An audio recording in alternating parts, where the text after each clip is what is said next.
Eliot, thank you very much indeed for accepting my invitation to this podcast. Now, we know each other quite well, but actually, you're a person of many different talents, different backgrounds, different experiences. And sometimes it's quite interesting to think about how I might introduce my guest. One of the things that I like about you is your passion for sport. You are a superb runner. You are my former boss, and you persuaded me to join your organization when it was a very small organization. It grew and grew and grew, very successful. You sold that, you moved on, you're doing other things. In between times, you've been an IOD Director of the Year. You work with the Chamber of Commerce. You were all sorts of different things to different people. How would you describe yourself? That's a very interesting question, Tim, and thank you for inviting me onto your podcast. Um, do you know? I don't know. I think there's a lot of different things I do, but are you something that is made up of the things that you do, or is it more about something you are or something you want to be? I think first and foremost, I'm a dad. My family and my two daughters, my wife, and Odie the dog are very very important to me, as are my wider family back in the UK. So I try to make sure I do what I do with them in mind. I enjoy doing what I do, and I enjoy working hard and doing what I do. But ultimately, you've got to ask the question: why do any of us do these things? And I think it has to come back to trying to create a legacy or something that you can hand on to onto your kids, really. I think that's really interesting, and I would agree with that. But I have to say, I may not have agreed with that in my younger years. Partly then, of course, I didn't have a family. But I think our priorities change, and you, as somebody who has grown up in front of the world, you're quite a public figure. I mean, how have your views changed as through experience and just through the passage of time? Think the biggest thing is probably around risk. When I Mhm. set up Greenlight, I knew every fibre of my being that Jersey needed an organisation like Greenlight. There was no pure play consultancy for change on the island. There were various sort of technical consultancies who did a bit of projects, or one of the big four, big five who sort of did project management as well. But there wasn't that organisation on the island, and that was something that I believed with every fibre of my being. And I worked with my business partner at the time, and a couple of other people as we sort of grew. But when I started Greenlight, I was working for Walbrook at the time, which got bought by Barclays Wealth, and I used the golden handcuffs I had there to set up Greenlight. It was a small amount of money, but it was enough for us to run for a couple of months. And I started it in January 2008. And if you remember, back in 2008, we had the market crash that was, in the first couple of quarters. And there is nothing that drives you more to go out there and do business development and generate work than having to pay a mortgage. Mm. So, I was out there every day on the street, pounding the street, looking for those pieces of work, and I didn't land anything for 4 months. Mm. And I remember in April 2028, I got my first client, which was BNP Paribas here on the island. And I'd never done this before, and I sort of guessed how it would work. But I had my first invoice cut, and I gave them 30 days payment term because that's what you do. And I ran out of money. I didn't have enough money to pay the mortgage. And I went to my dad and I said, "Look, I just need a couple of grand just to tide me over." And he believed in me, and he gave me the money. And the day before the mortgage was due, the client paid the first invoice, and that gave me enough money to pay the mortgage. And I gave the money back to my dad. But that now, to think that I would do something that could possibly put me in a position where you have no resources available at all, and you've got to go and put your cap in hand to go and. I couldn't do that now. Mhm. But back then it was just like, everything, every fiber of my being was that this is the right thing to do. And ultimately it turned out to be, and with the help of you and the team and everyone that was part of the journey, grew into something really valuable and really, really exciting. But that's something that has absolutely changed in the last, what was it, 2008, what's that, 16, 17 years, is that attitude to risk. I think I'm not I'm not averse to taking risks, but it's calculated, and it's not, throw the kitchen sink at it. It's actually, yeah, these are the risks, and this is the path, and this is what we're going to do. And I'm interested. I remember working with one organization. It wouldn't be necessarily fair to name them, but they turned around and said, we never worked with Greenlight, but they made a profound impression on us. And I kind of looked at them quizzically and said, in what way? And they said, they created a market where one didn't exist, and the rest of us moved in. And I think it was actually quite a pioneering and quite a brave move.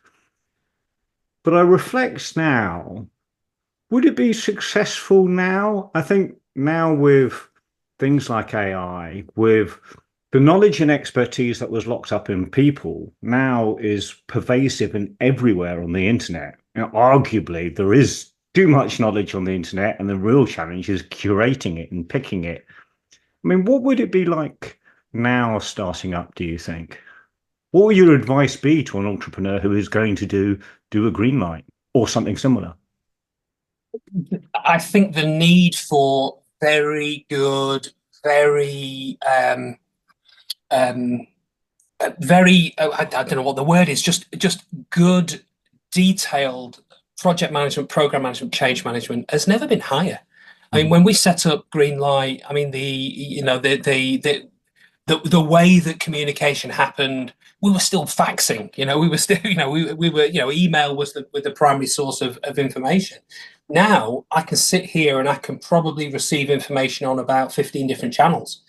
And the need to be able to absorb, assimilate, and act on information has it's always been important, but now when you've got to do that with, you've got Teams and email and SMS and WhatsApp and Zoom and all these different things, as well as other social media channels, how do you take that information and assimilate it and make really good decisions on it?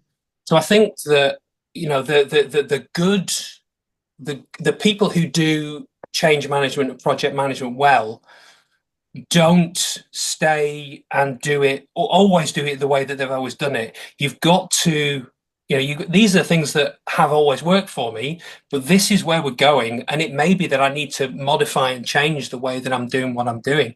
So in a long sort of roundabout way to answer your question, I absolutely think that there is a place and a need for people who do change management and project management, program management well.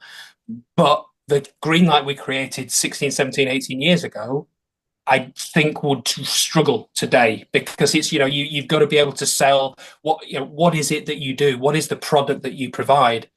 Back then it was about project management. Now it's about successful delivery, and project management is a part of successful delivery. But what makes delivery successful has changed over the past couple of decades. I think that's really interesting. And whilst I'm maintaining that theme, I'm going to actually open up another thought process, but they run in parallel. The BBC unbelievably found this statistic that said, having watched the Paris Olympics, 20% of people thought, I could do that. 27% of the viewing public thought they could actually make the next Olympics. And I often think that about project management and change management. A lot of organizations will sit there and go, I can do that. How hard can it be? Both as a very experienced person running a business in that sphere, and actually somebody who was really close to an Olympic qualifying time as a marathon runner. What are your thoughts about how the world perceives success and how easy or hard it really is compared to the perception? Wow, what a question. Could could anybody who is at a you know at the at a, in a young enough place in their life become an Olympic athlete? I think the answer is yes. Okay, not counting. There are some people who may have challenges with physical challenges or whatever, but somebody who is young and fit, could they become a marathon runner in the Olympics, or could they become an Olympic rower or discus thrower or javelin or I think the answer is yes. However, it's going to take a lot of effort, and the amount, and having been a Commonwealth medalist, and it's about living and breathing and doing that thing. Is it something like this? Say, to become an expert in something that takes 10,000 hours, 10 years of a 9 to 5 activity. So, I think anybody, to bring it around to change management, anyone could be an amazing project manager and change manager, but you need to have the passion and the vision and the want and the need to do that thing. When you boil project management down, it's just managing tasks, isn't it? I don't think it is. You need to be empathetic. You need to work with people, and you need to understand. Have a bit of a view about, I'm going to do this, and how's that going to go off into the future. I think the best change managers aren't necessarily the ones who are the most prescriptive or dedicated in terms of how they do a Gantt or whatever. It's how they make people feel and how they work with people to get the most out of them and paint a picture of the future. You can learn all those things, of course, just as you can become an amazing runner if you practice and practice and practice. But for the people who are sat at home on a couch with a pint of beer in one hand and a bag of crisps in the other, thinking, 2028, I could be there doing it. Yeah, it's not impossible, but it's going to take a hell of a lot of effort to do it. And I have to say, I would agree with that. I mean, I was a much older athlete, and I wasn't even a particularly good athlete, and I made it. But I think I think that is an indication that it is possible. But I mean, I remember before I converted to Ironman, the first rule of Ironman is make sure you're doing at least 600 hours a year of training before you start. That's the prerequisite. And I think it's that prerequisite that's the barrier. If you're prepared to invest that much in yourself, it's amazing what you can achieve. In terms of investing in yourself, and that there's a level of experience we can get secondhand from other people, and there's a level of experience that we just gain through the scars, cuts, and bruises of life. What do you think, which experiences have made you a better project change manager, somebody who can better understand the empathy, the climate, the circumstances? What have been the factors that have shaped you? I think the amount of effort that you put in can't be underestimated. The people who are the most successful aren't the ones who have failed the least. They're the ones who have failed the most and have learned from it and tried and done something different. It's having the ability to look back at something and say, well, actually, yeah, we delivered the thing, but maybe it was a bit late, or maybe it was over budget. So what could we have done? So it's that lessons learned mentality that good project managers have. And sometimes you can do that on the fly. Sometimes you have to, look back over the course of years to do it. But I think the things that you need to do is never be too cocky about something to think that you've got it and you can do it. When I was having the conversation with my daughters around the sort of the dependent, independent, interdependent side of things, and it was funny that both of them, the 18-year-old and the 14-year-old, were both saying, yeah, I'm completely independent, I can do all that stuff. But that's not the end of the journey. The end of the journey is to realize that you're interdependent, that you need other people in order to do the things that you do. And they'll learn that, and they'll go to university and do whatever they do and realize, yeah, I was independent then. But actually, it's the interdependence that's the important thing, because none of us can deliver an ERP program on our own, or a change program, or even training for an Olympic event. It takes learning from people. It takes coaching. It takes perseverance. It takes nutritionists. It takes all of that thing, and the teams of people who are doing the thing that you do. So whatever is sat there on the horizon, on the very far hand side there, to say this is the thing that I want to do, it's understanding that it takes a lot of you, but a lot of other people to get there. And that's the most important thing, I think, for any project manager, is to realize you can't do it on your own.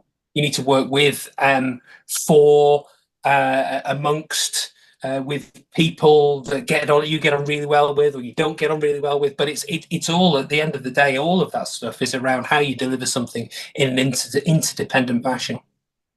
And I'm interested to explore that because, I mean, it hints on the edges of leadership. And I'm interested in the difference between project manager as, say, facilitator, coach, encourager, cheerleader, and project or change manager as leader, because we do have a culture that celebrates celebrity leadership, heroically. I did this. I'm the one standing on the top of the mountain with a flag, or frankly, on the top of a podium. Um, I'm wondering how your views of leadership and where you sit on the team, front, middle, back, may have changed or evolved over a period of time. Oh, I, I for me, the leader has got to be the one who is working out where the gaps are and going to fill the gaps. So sometimes you have to lead from the front. You have to be the cheerleader. You have to be the one with the flag marching up the hillside and dragging the people with you. Sometimes you need to be sat there at the back and the one who's cleaning the office because the cleaner's off sick, and you need to make sure that the office is clean. And sometimes you're there in the middle, just doing the things that need to be done because somebody's not there or somebody needs help. The idea of a leader, and I think you're right, this idea of celebrity leadership has sort of has tainted that. Although, I don't really get on with Elon Musk, and especially what he's saying at the moment. But the guy, to move servers and go and plug them in, that's the idea of good leadership. It's leading by example, and sometimes you need to be there in front. Sometimes you need to be at the back. So leadership is so important for any significant change, but it's doing the things that need to be done, not pointing at the things that need doing and making sure that people who are already really busy are getting on with other things.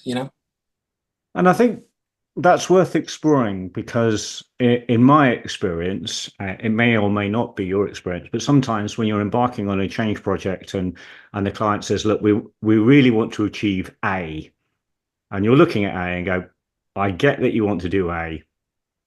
You really need to look at B, C, and D whilst we're at it, because either B, C, and D are prerequisites to A, or you're going to achieve A, but you're not realistically going to realize the benefits until you've done B, C, and D."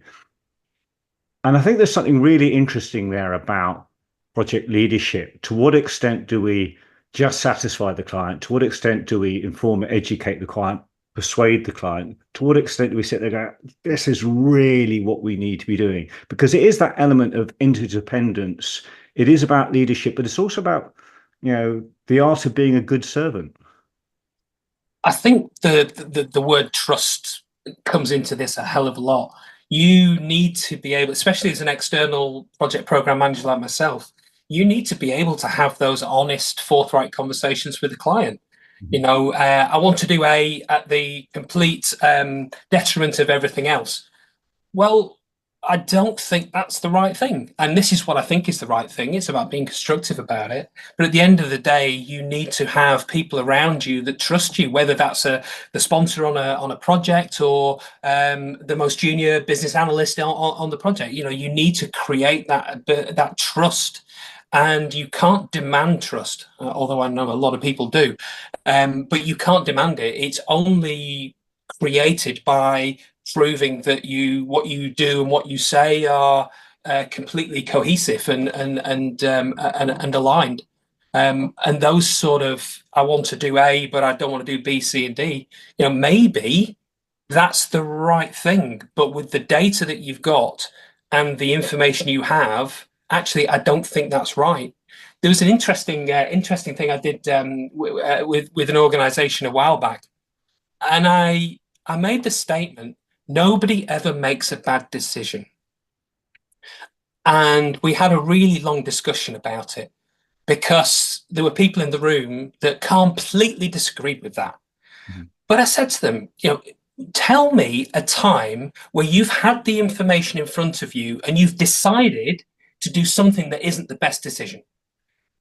It's not in our human nature to do something that we think is a bad decision. We take the data and we make the best decision with the data that we have. And what happens in retrospect is you look back and say, that was a bad decision. Yes, it was, but you now know something that we didn't know back then.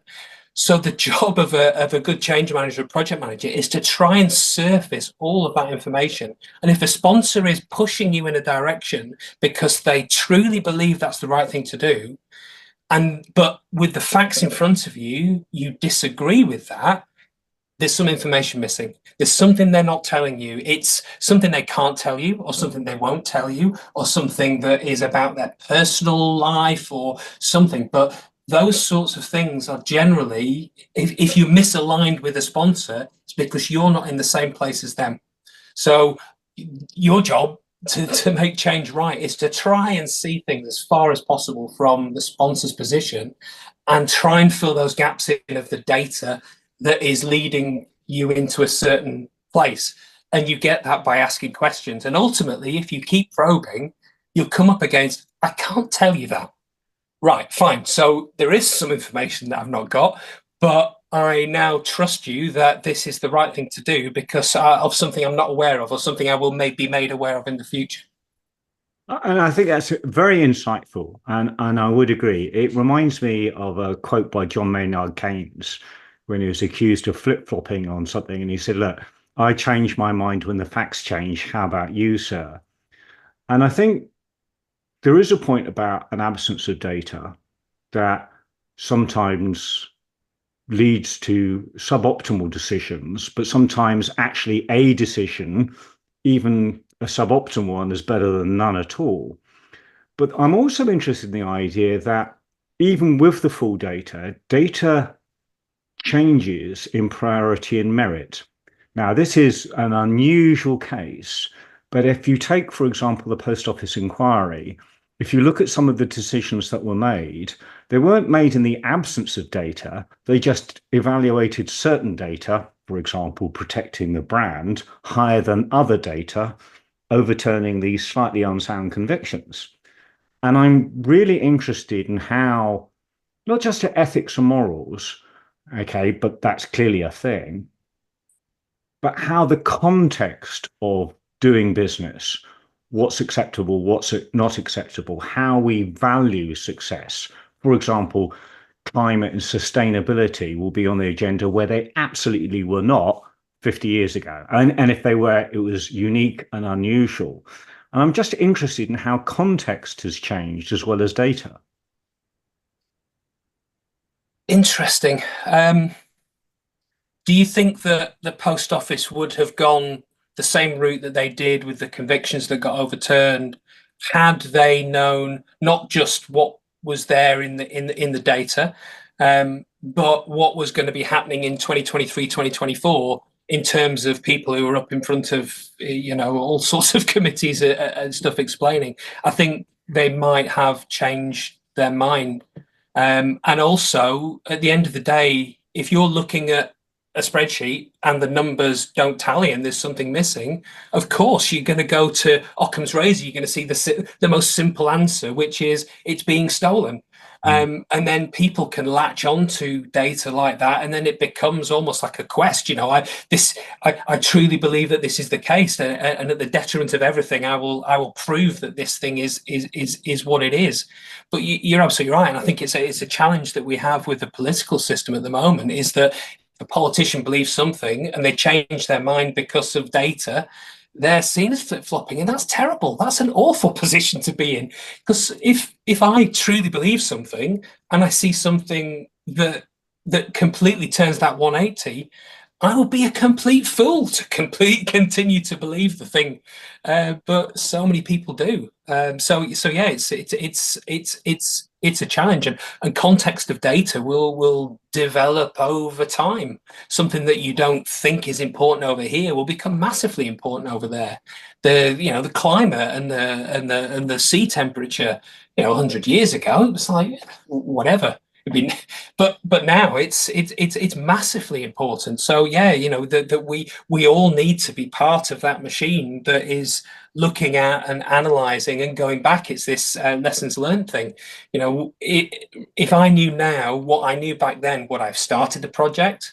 Would I have run it in a different way? Would we have made some decisions that we made a lot sooner? Yeah, of course. So hopefully next time when you're presented with the same data, you'll act quicker or more reasonably or in a different way. And that has got to be part of what we do as good change managers. But I think that's interesting because arguably projects are more complex. Maybe we've learnt more. Maybe there's more information available to us, not just our own learnt history and experience, but we can draw on books, blogs, articles. We have the sum of all human knowledge at our fingertips, whether it's through Google or AI. But equally, we're living in a world which is faster and faster and faster, more complex, more dynamic. There is an argument that says we can't possibly now know the data, and we now are making guesses. There is an argument, and this is not a political blog, but there is an argument that perhaps had people actually looked at the data, they wouldn't have voted Brexit. Brexit was an emotional decision fueled by an ambition, a feeling, a visceral care, concern. But nobody was reading books on economics or social or political change. They were believing what was broadcast to them. And there are different views on that. And I think as project and change managers, the overwhelming amount of information coming from all the stakeholders, the overwhelming different views, and the pressure of time, despite this abundance of knowledge and data, are we likely to get better or worse at managing change? Just to touch on the Brexit thing, I do really believe that branding plays a hell of a lot of a place. Brexit was such a more catchy term than Remain. So you sort of almost you've got yourself 10% on the voting right there just by having a catchy title. I know it's a lot more complex than that, but had we known now what impact it was going to have on all of us personally and financially, and that's would we have made that decision? No, of course we wouldn't. But you make a decision, you stick by it, and you move on. So yeah. But in terms of the being is the change management side of things, I certainly in my last few projects was suffering from context switch fatigue. And it's one of the things that a lot of people don't really think about. But when you've got people in your project, so as a project manager, if I'm having to flip between 4 different projects and I'm spending a quarter of my time on each, I don't get to spend 25% of my time on each one because I am working on one and then I move to the other. But there's some time lost in that context switch, and the more complex it is to move from one to the other, the more time you lose. So I might lose 20% of my time in that context switch, just getting my head out of that thing and into that thing because I'm doing it at the same time. So instead of having 100% of my time available for the amount of projects, I've only got 80% of my time available. So, and the more projects that you have, the more cost there is. And when you multiply that across all the people who are working on the project, especially as a project manager working with teams who have got BAU responsibilities as well as change responsibilities, you can end up doing nothing because you just thrash. You end up sort of moving from one thing to another, delivering very little on each one, and your time is just being sucked into this context switch. And the only way out of it, you need the team to work harder, or you need more people, and ultimately you get to a point where you make so little progress because everyone's thrashing. And business as usual is really important because that's where your money comes from. But if you're you're spending that time thrashing, the effectiveness and efficiency of a project team can really suffer. And that is, I think, for me, the biggest challenge of project managers and change managers now is how do you deal with just the amount of data? And I don't mean information or even knowledge, it's data. It's this so much stuff to wade through. Is how do you get to the point where I've got some really good knowledge and really good information to make decisions on? Because there's so much coming at you, it's a challenge. So I think that's the biggest challenge we face right now as good change managers. It's just the level of information.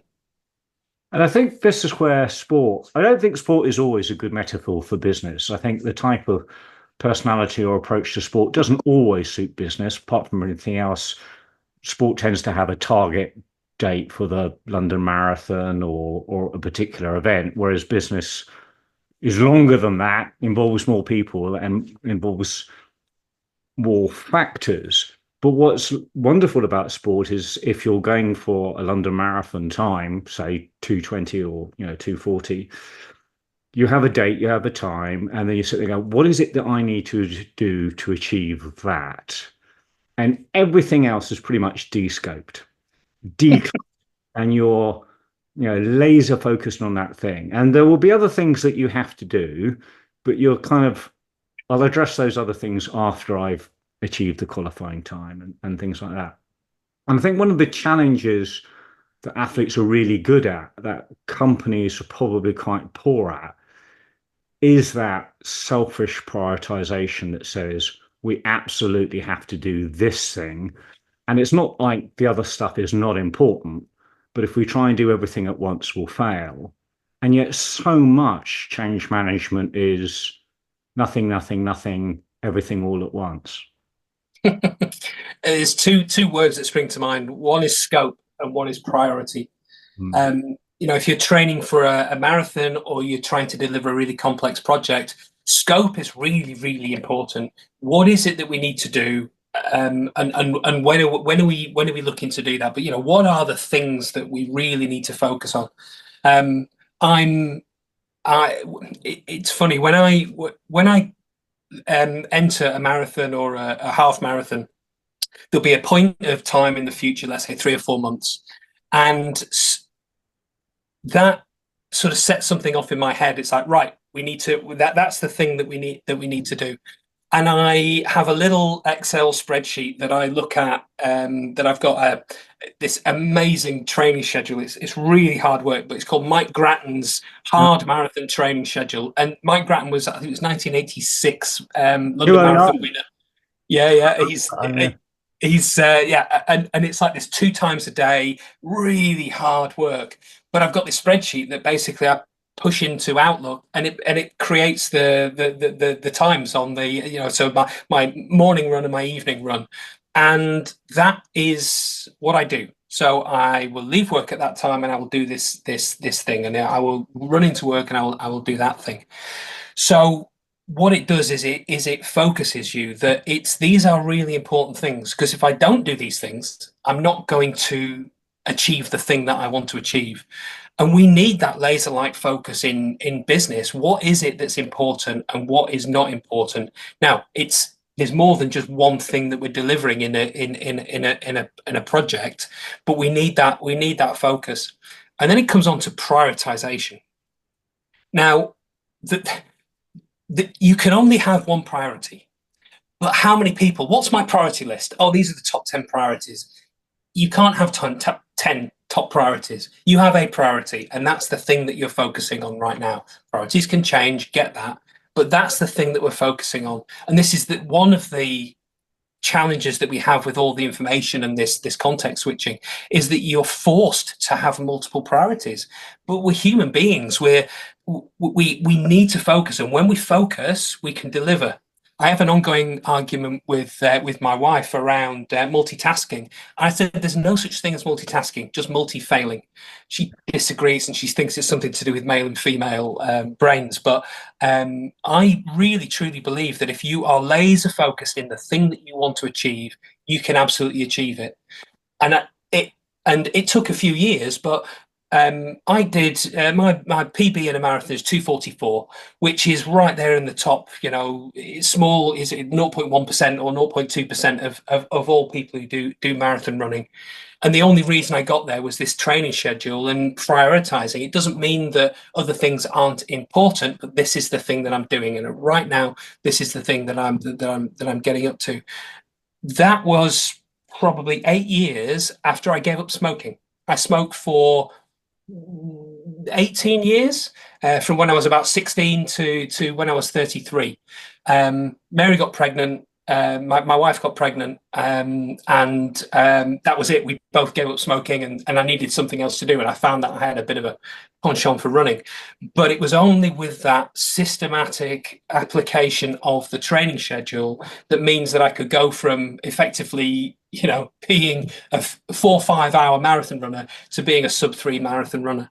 And that's the thing that we need to make sure that we do in our projects is what's the thing? What is the thing that we need to do? What is the scope? What are we trying to achieve? And how do we create that prioritization in everyone's heads? And any business that decides that they've got 2 or 3 or 4 priorities for each member of their team is destined to have a slow, probably failing project. The focus will be the absolute sort of secret sauce in a project. If you can get that, and you've got good leadership and teams that are focused on the thing that they're trying to achieve, and that's the thing that we're doing, and we're all together. It's that thing that they used to say at I think it was Williams, the F1 team. We're making the car go faster, so everyone makes the car go faster. The driver clearly, and the aero, but even the cleaner had this mantra. I'm making the car go faster. Well, how the hell does a cleaner make a car go faster? Well, they make sure everything's clean so people don't get diseases and people don't fall down ill, and they can then make the car go faster. So it's that prioritization, that single purposedness, if that's a word, of delivering projects. I absolutely agree with that. I think there's a good book, and I wish I could name it perfectly, but I think it's called Tricks of the Organized Mind, Coping with Information Overload, by Daniel Levitt and somebody else. He wrote Freakonomics. And one of the observations he makes about neuroscience is that decision-making uses the same amount of glucose irrespective of the decision. Now, that really got me, because he's effectively saying, should I wear the red coat or the blue coat? Takes the same amount of glucose as, should I start thermonuclear war, yes or no? And in it, he makes the point that actually, if you're the president of the United States, you have somebody on your right shoulder who says, right, the guy approaching you on the right is Fred. He's the ambassador of this country, and his favorite subject is, and the president will light up, smile, and then charm them. The point here is that the president is not trying to manage all that data. He's delegated, he's subcontracted, and he does what he does brilliantly well, which is to smooth, to be kind, to be thoughtful or influential. And so he's limiting his consumption of glucose to those decisions that matter, and everything else he's delegated. I was really struck by that. And I know when I was doing my sport, I was also studying for my MBA. I remember studying was almost as physically tiring, okay, as doing sport. And I just thought, well, I'm consuming glucose, okay. It's still having a wearing fatigue. And it goes back to what you were saying a little earlier about this interdependence, our ability to either outsource to notebooks, outsource to people, outsource to technology as our storage or recall mechanism. What is it that you do that makes you super productive? How do you outsource things or delegate things, either in a human way or using non-human artifacts? My calendar is absolutely vital. So I'm not having to think about what my day looks like. I'm trying to get my daughter into the use of the calendar, and she's just not interested at all. And I used to be very, very disorganized, but now it's in the calendar. Same with the running. You know, my schedule's in the calendar, so I don't have to think about what I'm doing. And I get a little bit OCD when plans change because that's in my head. This is the thing that I'm doing. My wife will tell you if if travel plans change, I get really fractious. But it's because I've got this. It's in the diary that I don't have to think about it. I'm off to the F1 at Zandvoort next week to go and watch the F1, and I'm in the process of right. What's the schedule look like? And it's causing me loads of stress because I've never been there before. I don't know what it's like. I'm trying to take all this information in so I can get this idea of what it looks like before I get there. And then I'll get really annoyed if it's not how I was expecting it. The train's late and all that sort of stuff. But that's how I do it. So it's front loading the effort as much as possible to get so you're not having to think at that time around what it is that's going on. So it's like plans, you know. I can't remember who it was that said. I think it was a great general. In my experience, plans are invaluable. Planning is invaluable, but plans are useless. So it's that act of thinking about ahead of time. So you're then right. Okay, this is sort of slotting into those. What I was expecting.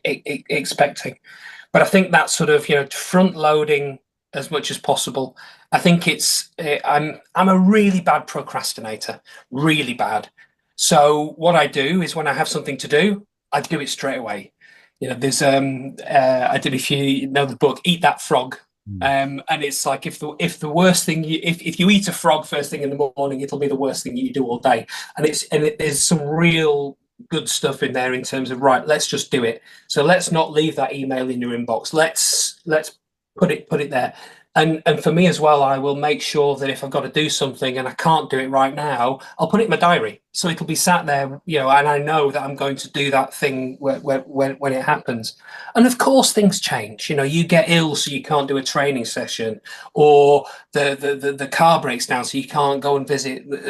And a good project manager, good change manager will sort of flow around that. But actually, that's stuff that is then not efficient and effective because you're having to do something and think about the thing that you're doing. But to your point about sort of mental fatigue versus physical fatigue, completely agree. Your brain's it's not a muscle, but people call it a muscle, but it can get as tired as you can physically. It's interesting. I do a lot of running, so I've got my Garmin watch, and it has a thing on it now called training readiness. And when I'm training for a marathon, it's always down about 2% because I'm up in the morning, I'm running in the evening, and I'm absolutely shattered. And it does impact on your brain. I am just between projects at the moment, so I haven't. We went on holiday in the last few weeks, and I've come back, and I've got like 10% of the work to do. My training readiness is like 90%, even though I'm running. It knows that fatigue-wise, I'm sleeping better, I'm eating better, probably about 5 kilos heavier than I should be at the moment, having just come back from holidays. But that will drop off. But I'll need a marathon in the diary to be able to focus and prioritize. But your brain fatigue and your physical fatigue are absolutely interlinked. I do find that running will absolutely help with your mental processing. And running for me, I'll put the podcast on or a book, and it will help me to process before work, planning on what I'm going to do in the day, after work, how did it go, what's going tomorrow, what does my diary look like, all that sort of stuff. But the physical and the mental are so interrelated, and you can't do zero of anything. You can't not exercise because that will impact on your mental health, but also you can't not have your brain working because that's going to impact on your physical health as well. So I think the two things are so interlinked, and it's really important that you need to do the right amount of exercising of both. I have to say, inevitably, I am going to agree with that, and I do think that for me, actually, just being mobile. I mean, Steve Jobs famously would have walking meetings. Now, like you, I've got a background in sport, and I do find that sometimes I'll leave the house with a problem and I'll be running or cycling, and by the time I get home, I found a novel solution. Whereas if I just stared at the computer screen, maybe I might have come up with a solution, but it won't be a novel one. It will be one that I've read or something like that. And I think there is something actually quite creative about being out in nature. And Mm. I think thinking is more than something that happens in the head. There's an argument that your gut bacteria and the vagus nerve will affect your thinking, your feeling, your emotions, and clearly that shapes your perceptions, and your perceptions shape your reactions. Given that, you are you've argued quite well that you're quite data driven, Mhm.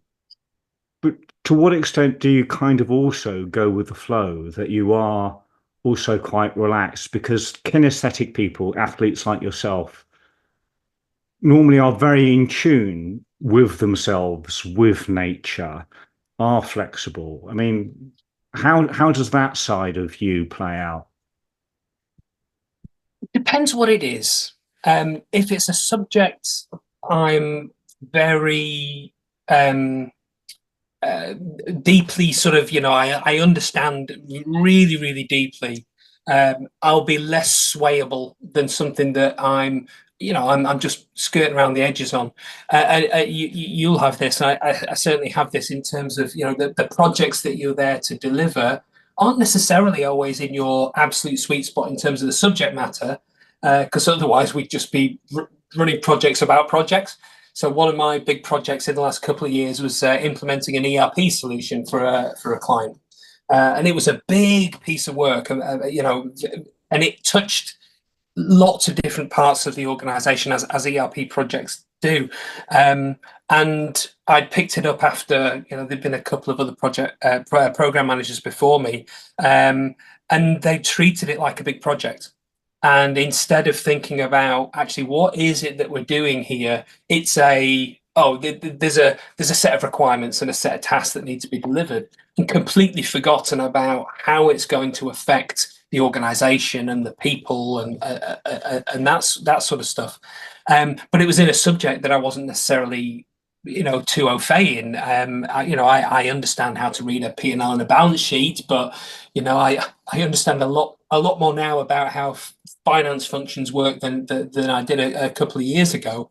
But so you sort of have to absorb the information and the guidance from the team, and use that to help shape what's going forward.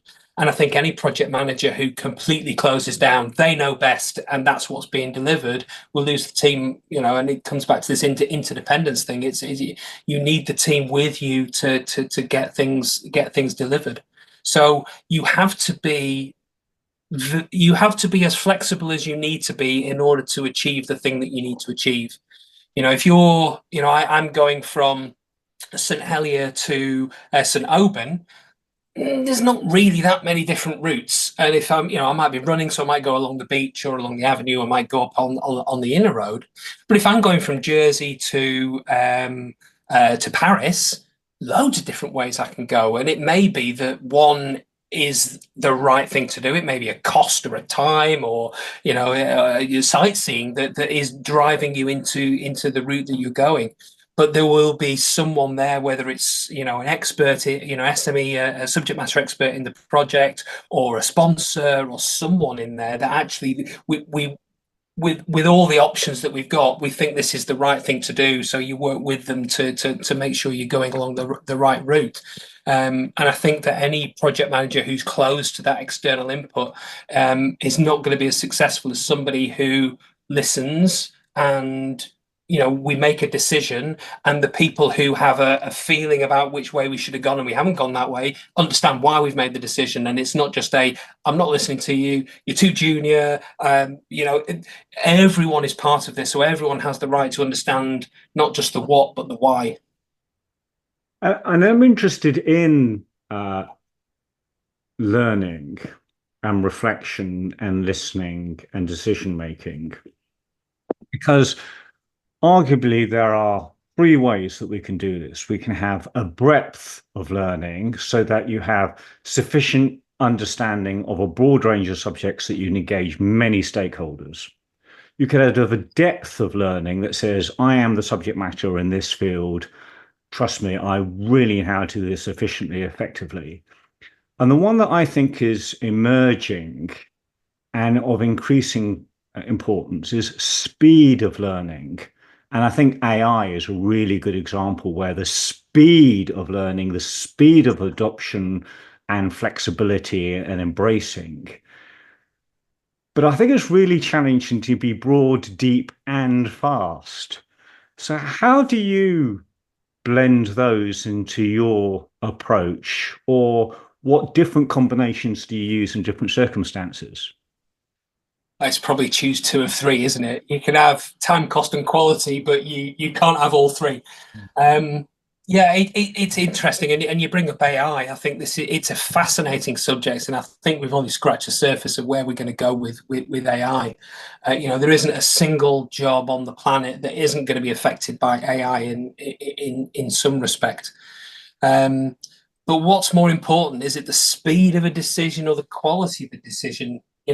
Somewhere in the middle. It's no good having the perfect decision made over here when time's run out. There's no point in having the quickest decision if it's wrong. So it's incumbent on all of us to take the route that you go, and deliver against it. And we're all human. We're fallible, and so is AI. You've only got to look at some things that AI is really, really good at, but some things it's really poor at. You look at an AI creation of a sign or something where it's got graphical letters. It's just all over the place. It's not going to be that way forever. But AI is I think it's a useful tool to help you make decisions or help you do stuff. But we're really only at the bottom level of that ladder. It's not going to be too long before we can ask an AI to come up with a perfect plan and help me to make it happen. I think the job of a project manager is going to be completely different in the next 5 years. But those people who disagree and are pointing at this, say, no, we're not going to do that. We're going to stay and we're going to be King Canute against the tide. It's just like the people who the Luddites who would go and smash machines up. The smashing of a machine up is not going to stop that machine from delivering. I think there'll be legislation and there'll be controls and this sort of stuff, but AI is out there. It's going to change everything. So making decisions fast is really important. But also, what is it that we're trying to do? At the end of the day, why are we upgrading this ERP system from one thing to another? It's not about the ERP system. It's about the benefits of that ERP system. And those are things that today, this is the benefit we want, but tomorrow it might be different. So we need to be flexible enough to be able to deliver benefits that will still be benefits when some of the variables change, and not be too prescriptive about, actually, that's the thing that we're going to do because in 5 years' time we're going to be able to do this. Well, in 5 years' time, everything's going to be different. So that's the thing that we need to just be aware of, is that flexibility and what is the landing pad for the thing that we're doing. Something, as you say, it's something that you've got right in front of you. It's going to take a week. Fine, but something like a big ERP change that might take you 2, 3, 4, 5 years, you need to be mindful of, how is the business going to be at that point, and what sort of things are we going to do? Are we going to be in a completely different business line, for example? You need to make sure that you're not closing the options off by doing things here today, but you've got the thing that we need to deliver, compartmentalize it, and let's do something that delivers some benefit in 6 months, not looking for something in 2 years' time. Paul Slatter, I think I'm attributing this right. Okay, Paul Slatter once posted something that really resonated with me along these lines. He said, "Don't try and be better, be different." And I think one of the challenges or opportunities that AI presents us is if we all go for a similar solution using similar technology for a similar result, we'll all end up looking the same. And actually, success arguably is to be different and custom to the user. And so Nike shoes aren't necessarily better, they're just different from the other brands and their whole marketing. We talked earlier at a touching reference to Brexit, but the importance of brand as something that we can understand, that we subscribe to. And brand is about difference. It's not about we're the same as everybody else, we're excellent. Water is a really good example.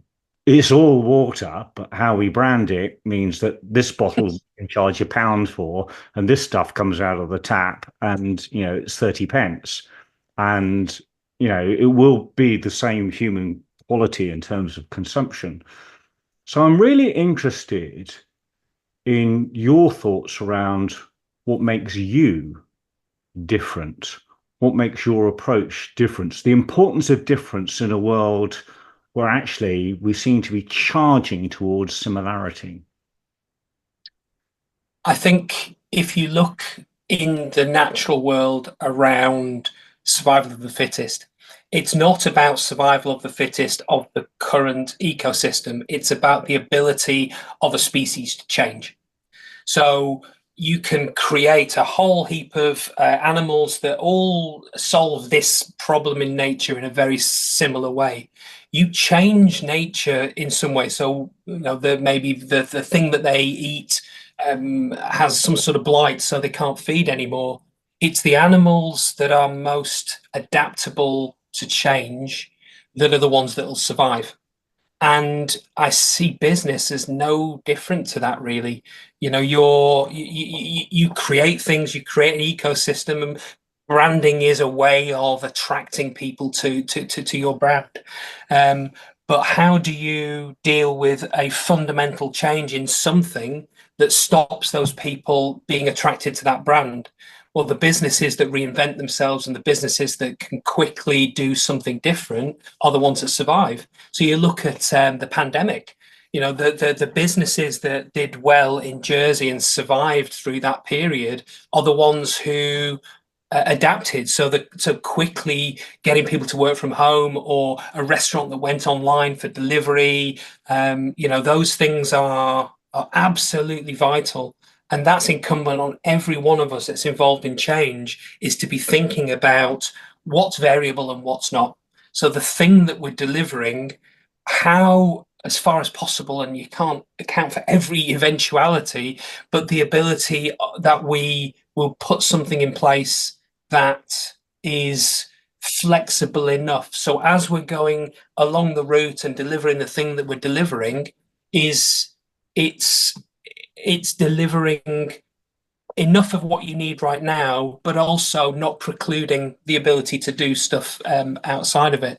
And I think that's to bring it to me, which is your original question. I think it's not being so sure in the thing that you're doing that is the answer, and it's taking information from people. It's being as consultative as possible, whilst also making sure that the right things happen. You can't be infinitely consultative because you'll never deliver anything. But at the same time, you can't be zero consultative because you'll deliver what you think is the right thing, and it may well not be the right thing. So it's taking all of that, and that, I think, is my style, is that I'll be consultative to a point, but once we make the decision, that's the decision, and that is what we're doing. And I think that's one of the reasons why you said at the start about being successful. I don't count myself as in that level that you came in at the start with, because there's always stuff that you can do better. But I've got to the point where I've got to because, we've delivered some really good stuff. I've engendered trust in the people that need to trust me.